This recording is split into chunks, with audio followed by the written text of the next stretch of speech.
Hello, dark readers, and welcome to the Dark Side of the Library podcast. I'm your host, Katie, and with me is my awesome co-host, Carrie. Hello. Happy New Year. Yeah, Happy New Year. So today it is part 2 of our adult fiction new releases coming out in January 2023. Oh, that's going to be hard to do. 2023. It's been 2022 for such a long time. So, Carrie, why don't you start us off with your first adult read of today?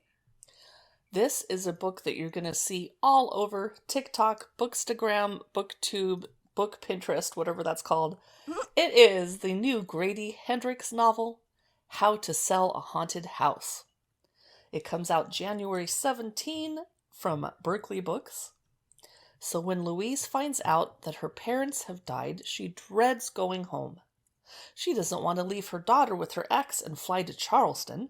She doesn't want to deal with her family home, stuffed to the rafters with the remnants of her father's academic career and her mother's lifelong obsession with, Katie, you might want to cover your ears. Oh God, is it clowns? Puppets and dolls. No, that was the other guess. She doesn't want to learn how to live without the two people who knew and loved her best in the world.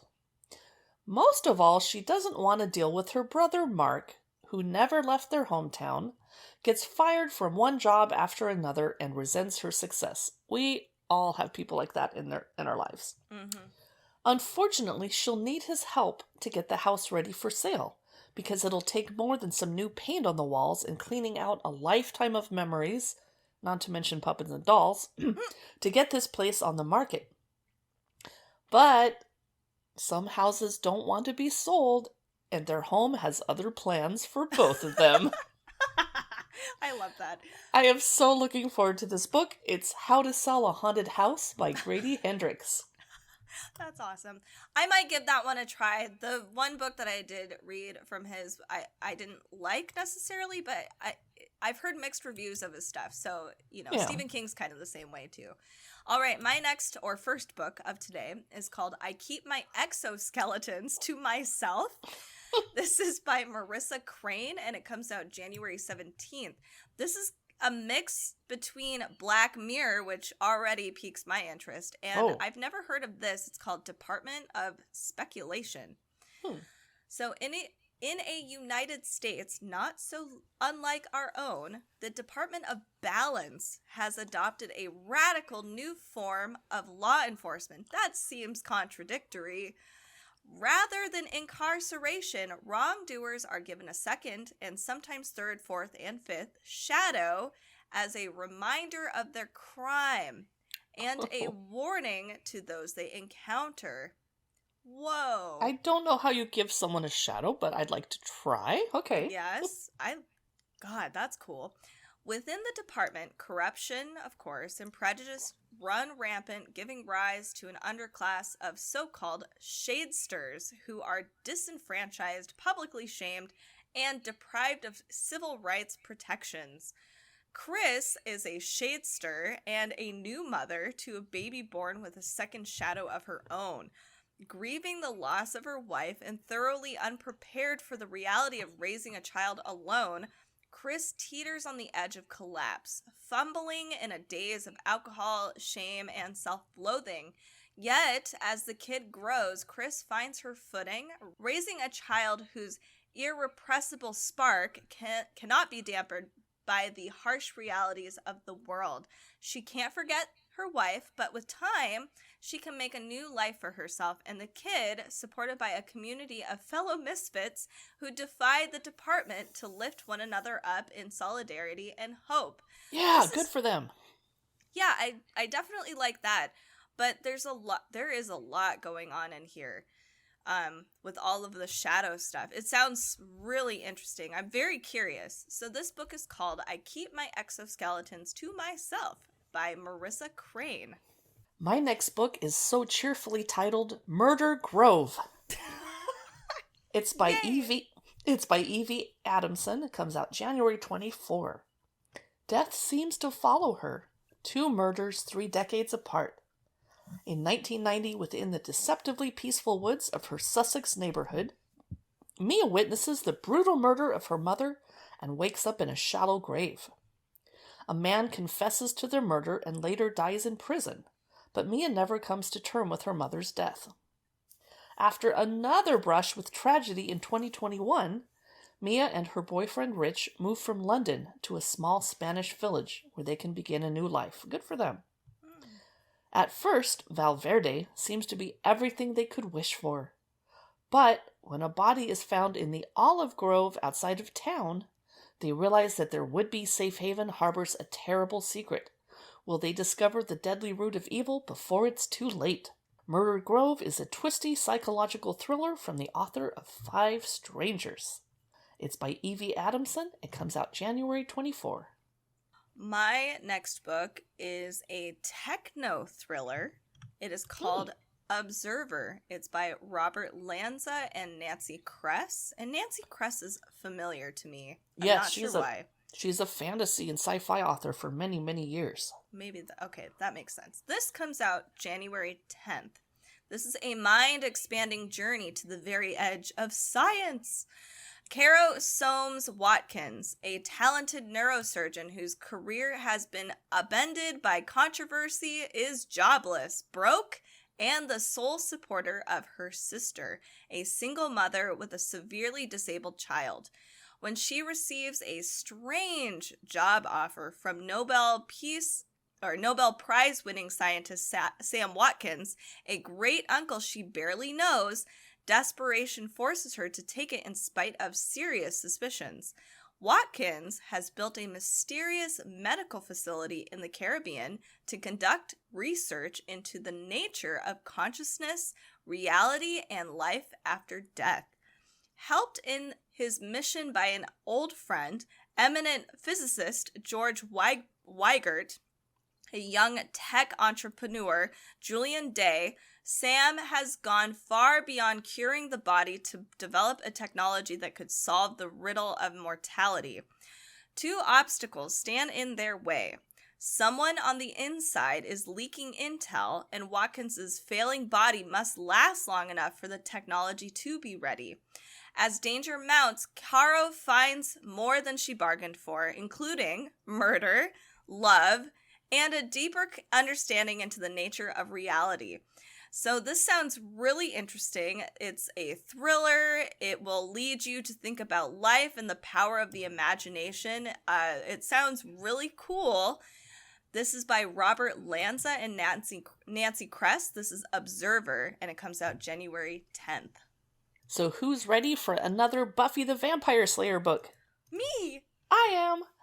This next book is One Girl in All the World. It's part of Buffy the Next Generation. This is book 2. It's by Kendare Blake. Comes out January 31. Frankie Rosenberg is the world's first Slayer witch, but she doesn't have that slay-life balance figured out just yet. She's still reeling from the deadly explosion at the annual Slayer retreat, and new evidence that some Slayers may have survived. And while she's defeated her first big bad, Frankie soon realizes it was just a warm-up act, and bigger, badder forces of evil are only just getting started. The Hellmouth has been reawakened. Interdimensional portals are opening, and an oracle warns of a new foe on its way, the darkness. This is actually meant to be a YA book, but I know enough of us goth grannies enjoyed Buffy so much that I wanted to make sure you knew about this if you didn't listen to our Dark YA Books episode that we're putting out in a couple weeks. Yeah. So this is One Girl in All the World, Buffy the Next Generation by Kendare Blake. My next book is called Ragman. This is by JG Faherty, and it comes out January 10th. In 1882, a group of British soldiers plunder an Egyptian temple and kill the high priest. Well, this is off to a great start. You don't Rude. do this. That's bad manners. Just tie him up. Jeez. Why do you have to kill him? Okay, so the priest, of course, vows revenge and is finally revived in the present day. He finds the great-grandson of the man who killed him, but they form an uneasy partnership to get back all the stolen artifacts and send all the descendants of the other soldiers to the underworld. Oh. 2 police officers, former partners who had a falling out, must put aside their differences as they go from trying to solve gruesome, unexplained murders to risking their lives to stop the supernatural mummy the priest has called forth. I just don't think it's fair that they're killing the descendants of the people, because they didn't do anything. What did they do? Just get born? Yeah, I know. They're like, yay, I'm just trying to live my life. So this is called Ragman. This is by JG Faherty, and it comes out January 10th. My next book is highly anticipated by people in the literary world because it is by Bret Easton Ellis, who wrote Less Than Zero, and he wrote American Psycho. Oh, yes, of course. Yes. Oh my god, wow. So his new novel is The Shards. Ooh. It comes out January 17. It's a story about the end of innocence and the perilous passage from adolescence into adulthood. It's set in a vibrantly fictionalized Los Angeles, as many of his books are, in 1981, as a serial killer begins targeting teenagers throughout the city. What a cheerful read to begin your new year. So, interestingly, he names the main character Bret. Oh, okay. And he's 17 and a senior at the exclusive Buckley Prep School when a new student arrives with a mysterious past. Robert Mallory is bright, handsome, charismatic, and shielding a secret from Bret and his friends, even as he becomes a part of their tightly knit circle. Bret's obsession with Mallory is equaled only by his increasingly unsettling preoccupation with the Trawler, a serial killer on the loose, who seems to be drawing ever closer to Bret and his friends, taunting them, and Bret in particular, with grotesque threats and horrific, sharply local acts of violence. The coincidences are uncanny, but they're also filtered through the imagination of a teenager whose gifts for constructing narrative from the filaments of her own life, this is very meta, are about to make him one of the most explosive literary sensations of his generation. Can he trust his friends or his own mind to make sense of the danger they appear to be in? That is a very interesting way to frame the story. I'm not sure if this is a serious humble brag. I was like, what is this? I think for me, The Shards is going to be a library checkout book, and I'll have to wait on hold for a long time because everyone is racing to get this. But I'm not sure it's for me, but I'm definitely curious. It's The Shards by Bret Easton Ellis. Next up, I'm really curious about this one. It is called The Thing in the Snow. So, of course, right now, perfect time to get it. Perfect. I have snow everywhere. Yeah. Yes. I should send this to you. This comes out January 3rd, so perfect timing. Again, snow is at its peak. This is by Sean Adams. So he is the author of a book called The Heap. And The Heap was equal parts satire and psychological thriller. This might be a little different. So at the far reaches of the world, the, quote, Northern Institute sits in a vast expanse of ice and snow. Once a thriving research facility, its operations were abruptly shut down after an unspecified incident, and its research teams promptly evacuated. Now it's home to a team of 3 caretakers, Gibbs, Klein, and their supervisor, Hart, and a single remaining researcher named Gilroy, who is feverishly studying the sensation of coldness. Oh. Their objective is simple. Occupy the space, complete their weekly tasks, and keep the building in working order in case research ever resumes. Also, never touch that thermostat, and also never ever go outside. Oh, okay. Yeah. Deal. Yeah, sure. I won't go in the snow. The work isn't thrilling. Test every door for excessive creaking, sit on every chair to ensure its structural integrity, but for Hart, it's the opportunity of a lifetime. A chance to hone his leadership skills and become the beacon of efficiency he always knew he could be. This has to be a little satire. I know. Yeah. There's just one obstacle standing in his way. A mysterious object that has appeared out in the snow. Gibbs and Klein are mesmerized. They can't discern its exact shape and color, nor if it's moving or fixed in place, but it is there. right? Whatever it might be, Hart thinks the thing in the snow is an unwelcome distraction and probably a huge waste of time. Though, come to think of it, time itself has been a bit wonky lately. Weekends pass in a blur, and he can hardly tell a day from night. Gravity seems less than reliable. The lights have been flickering weirdly, and he feels an odd thrumming sensation in his beard. Gibbs might be plotting to unseat him as supervisor, and Gilroy, well, what is he really doing? Perplexed and isolated, but most certainly not alone, Hart wrestles for control of his own psyche as the thing in the snow beguiles his team, upends their work, and challenges their every notion of what is normal. This sounds silly, but I would read it. So this is called The Thing in the Snow. It's by Sean Adams. I was really trying not to make immature comments about, do you see something in the snow? I'm like, is it dog poop? Because I have that all over my snow. But I failed. And I have questions. Why are they sitting on chairs to test their integrity? Are they Goldilocks? What the hell?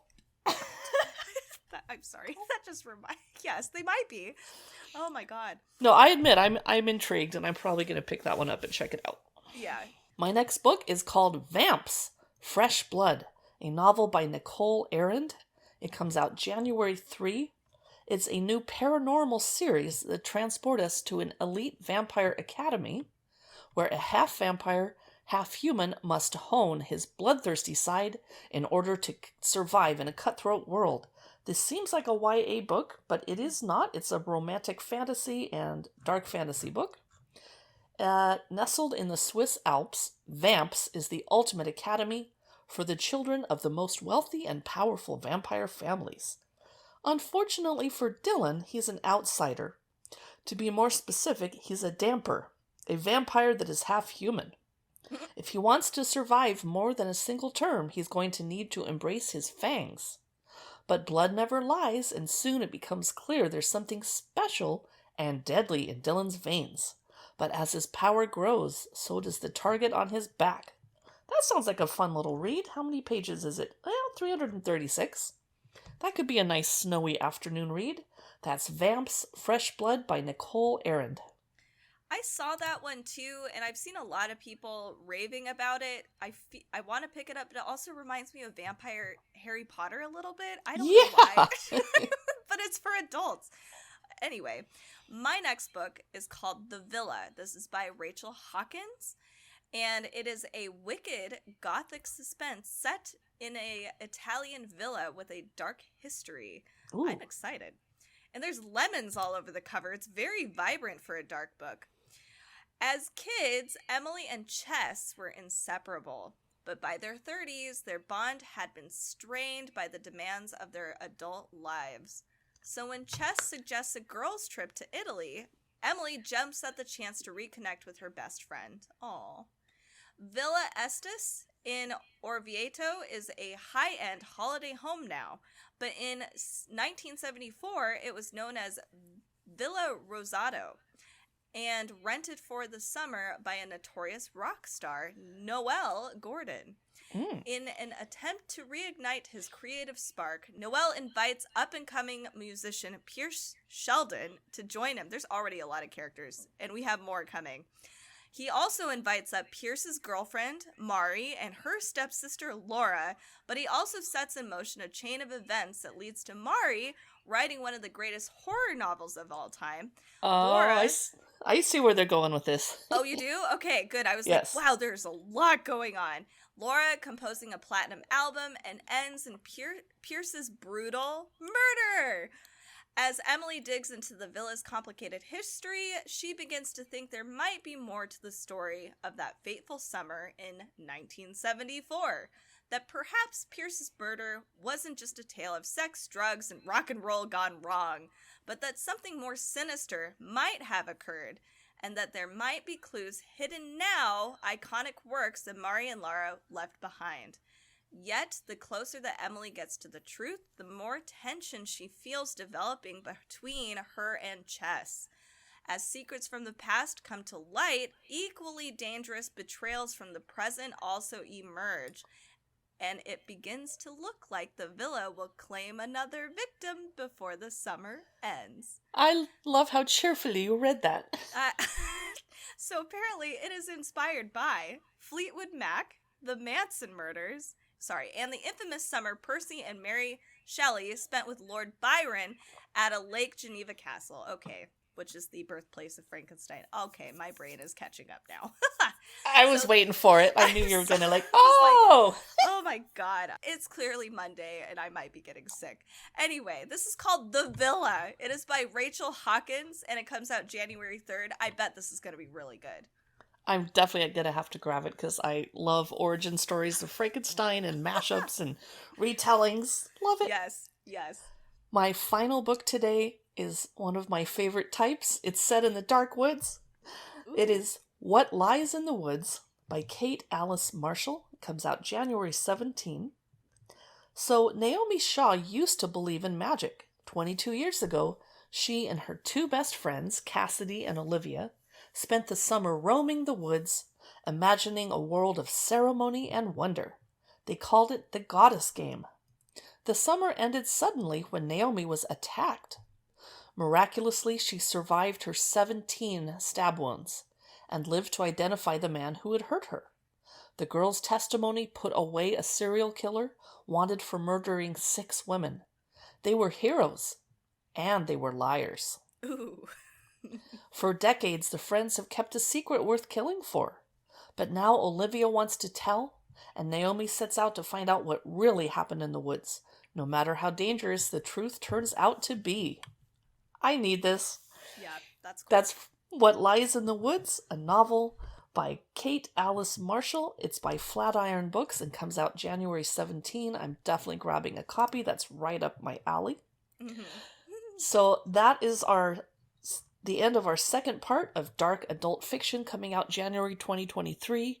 We might find a few more interesting dark books along the way in the next few weeks, so we'll drop a mini-sode if that happens. Meanwhile, our next podcast episodes that will be coming out in January 2023 are going to cover dark nonfiction books, dark YA books, and dark kids books. You can find all of our dark bookish content on Instagram or Facebook at Dark Side of the Library. We, of course, have a website, and I bet you can figure out how to find it. And we are on YouTube and also on Amazon Live, where we do a little shopping show for dark books. We play horror trivia and play around with tarot decks, but Amazon doesn't let us say that we're psychic or anything like that. You can find us at amazon.com/live/Dark Side of the Library. Check out our storefront there. And thank you so much for listening. Don't forget to leave us a rating and a review, and share our podcast with all of your dark reader friends. We'll see you in the next episode.